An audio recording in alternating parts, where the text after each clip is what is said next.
ating Panginoon. So God is good. All the time. All the time. That is good. The will of the Father. Yes, I will. Yes, I will. The will of the Set Father. my spirit free. Yahweh Shaddai. Yahweh Shaddai. Set my Praise spirit the Lord. now and forever. Now and forever. Praise the Maraming palakpak. Amen. Maraming palakpak. Kung nasaan ako, nandun siya. Amen, no? So, yun nga.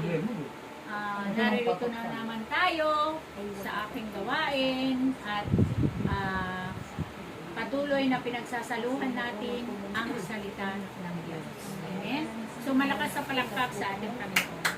So, napakaganda ng Ebanghelyo ngayon. Libadura ng mga Pariseo at si Herodes. Amen. Diba mga kapatid, ano ba yung libadura? Diba yung pampaalsa? Amen? Diba yung pampaalsa na yun kapag nilagay mo doon, inihalo mo yun doon sa harina, hindi mo, ayan, niluto mo mapapalsa. Hindi mo na makikita yung pampaalsa na yun, diba? Kaya nga, yun yung sinasabi na Jesus sa kanyang mga alagad na pakaingatan ninyo yung lebadora ng Pariseo at ni Herodes. Ano ba? Kasi nga, kaya sinasabihan yung mga alagad ng ating Panginoon na mag-ingat sila. Kasi alam naman natin no, na ang mga Pariseo ay mapag-imbabaw, no? Mapag-unwari. Amen.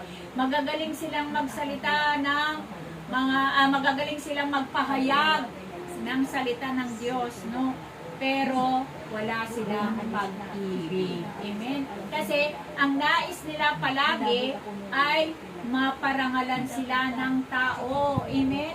Hindi ang Diyos ang nais nila na magparangal sa kanila. Amen. Ganon yung mga Pariseo. At ganon din si Herodes. Amen. Kaya nga yan, no, sabi niya, oh. Kaya yung mga alagad ay sinabihan ng ating Panginoon. Kasi yung mga alagad din ay parang nawala din sa isip nila yung mga himala ng Diyos. Amen. Yan yung sinasabi na yung libadora kapag na doon sa harina, di ba nawawala na yun. Ganon din yung mga alagad ng ating Panginoon, no? Na nung una ay nakita na nila yung himala na ginawa ng Diyos sa kanila, no? Yung pagpapakain ng 5,000 tao, no? Na sa tinapay lang. Kaya nga, di ba, tinanong sila ng ating Panginoon. Sabi ng ating Panginoon, ilan ba ang tinapay na dala nyo? Sabi, di ba? Sabi nila, isa lang po, di ba? Isa lang po. Ayan eh. Isa lang po, sabi niya, no? Na parang hindi sila naniniwala na yung isang tinapay na yun ay kasya sa kanila, no? Samantala 13 lang. Diba? Samantalang ilan lang sila? 13 lang sila, 12 alagad sila, tapos kasama ang ating Panginoon, 13 lang sila. Hindi sila naniwala kasi nakalimutan nila yung ginawa ng Diyos sa kanila. Amen? Kaya nga minsan tayong mga tao rin no? Nakakalimutan din natin yung mga himala na ginawa ng Diyos sa atin. Lalo na kapag tayo ay marami ng pera. Amen? Nakakalimutan natin yung himala, yung ginawa ng Diyos sa atin. Amen? Punong-puno ng Yan. pagsubok. Lalo na kapag tayo ay punong-puno ng problema, pagsubok, amen? Nakakalimutan na natin yung ginawang himala ng Diyos sa ating buhay, amen? Katulad ng kanyang mga alagad, no? Nakalimutan nila yung ginawa ni Jesus nung kasama nila noon na pinakain ng ating Panginoon yung 5,000 at meron pang natira, di ba? Meron pang natira. Yun yung himala na hindi naunawaan din ng mga alagad, nakalimutan nila. Kaya minsan, nakakalimot tayo, amen? Minsan nakakalimot. Kung yung mga alagad nga, nakalimutan nila yung ginawa ni Jesus sa kanila tayo pa kaya, may magpapasalamat pa tayo. Amen? Kaya nga ganun yun eh. Kapag dumating yung problema sa atin, nakakalimutan natin ang Diyos. Amen? Kapag dumating yung pagpapala sa atin, nakakalimutan din natin ang Diyos. Kapag dumating yung karamdaman sa atin, naaalala natin ang Diyos. Amen? Talakas sa palakpak sa ating Panginoon. Kaya yun sinasabi dito sa pagbasa natin, no? Na yung mga alagad ng ating Hindi natin Panginoon. matagalan yung mga tiis. Yan, hindi natin, no? Na pinanghihinaan tayo ng loob. Amen? Na kapag dumating nga naman, totoo naman talaga yun.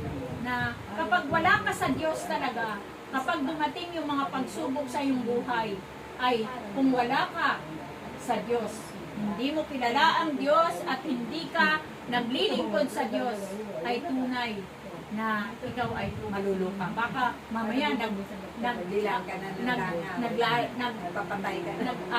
nanghuhuli ka na ng langaw. yan, nanghuhuli ka na ng hangaw. Amen? Kasi yun eh, kapag ikaw ay hindi naglilingkod sa Diyos, tunay na ano mo yung mga mabibigat na problema. Parang hindi mo kakayanin. Amen? Hindi kagaya nung kapag ikaw ay naglilingkod sa Diyos at alam mo na may yung himala ng Diyos ay yung parang na ano mo na yung hiwaga ng Diyos sa iyo, yung mga himala niya, tunay na magaan na tatanggapin mo. Kahit na pagsubok man na napakabigat, no? Kapag ang iyong pananampalataya at pananalig sa Diyos, tunay na hindi ka mawawala, hindi ka manghihina ang pananampalataya mo. Amen? Pero kapag ikaw ay hindi naglilingkod sa Diyos, tunay na yung dumating man yung pagsubok sa iyo ay tunay. Yung mga iba nga nagpapakamatay pa nga diba? Yung mga pagsubok. Pero kapag ikaw ay nasa Diyos talaga, tunay na magaan mo lang. Parang ano lang, easy lang, no? Na tunay. Kasi nga, syempre, palaging alam natin yung salita ng Diyos. Na ano natin yung mga salita ng Diyos na sinasabi na Hawakan natin yung pangako.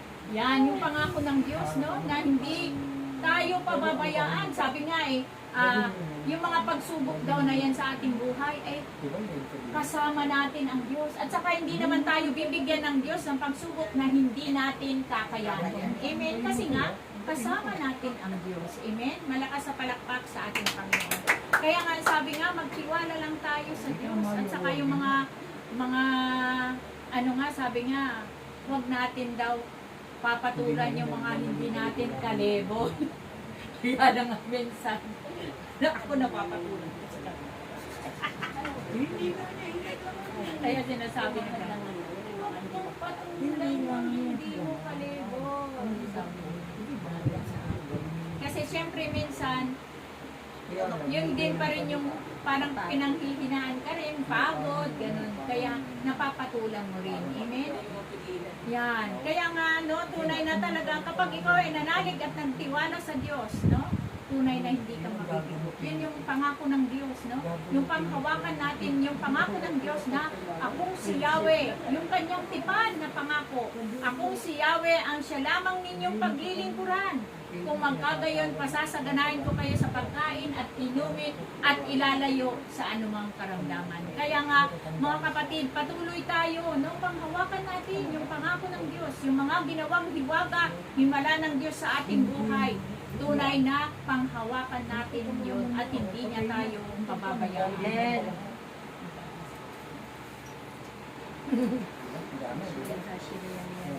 Kaya maging matatag na ang bawat isa. Bilang pinila tinawag. Kailanman na hindi kayo magbibigay.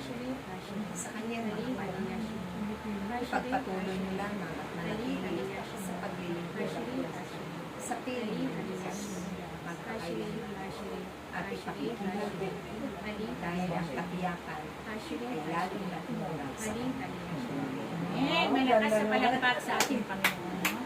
Sabi nga ng ating Panginoon, maging matatag lang daw tayo. Amen? Na yung mga pangako ng Diyos ay panghawakan natin. Amen? Na hindi niya tayo pababayaan, no? Na yun nga, yung sabi nga na kapag tayo ay nananalig at nananampalataya sa Diyos, ay hindi tayo mabibigo sa Diyos. Kasi nga, at patuloy tayo na lumapit sa Kanya. Kasi nga, kapag tayo ay lumalapit sa Diyos, ay tunay na hindi tayo pahihindian ng Diyos. Amen? Patuloy niya tayong, kaya nga diba sinasabi niya na, lumapit kayo sa akin, no? Ipagkatiwala natin ang ating buhay sa Diyos. Amen? At saka, huwag tayong lalayo sa piling ng Diyos. Kasi, sa piling ng Diyos ay wala na tayong hahanapin pa. Amen? Magaan ang ating buhay at patuloy tayo na kanyang pagpapalain. Amen? Kaya nga, manalig lang tayo magtiwala sa ating Panginoon na kaya nga huwag nating tularan yung libadura ng Pariseo at Herodes. Amen? Patuloy lang tayo. Huwag kakalimutan yung mga ginawa ng Diyos na mabubuti sa atin. Kaya nga palaging sinasabi, sumampalataya kayo ng may gawa. Amen? Kaya nga magpatuloy lang tayo mga kapatid na magtiwala sa Diyos na hindi niya tayo pababayaan. Amen? So malakas sa palakpak sa ating Panginoon. So yun lamang po at magandang hapon.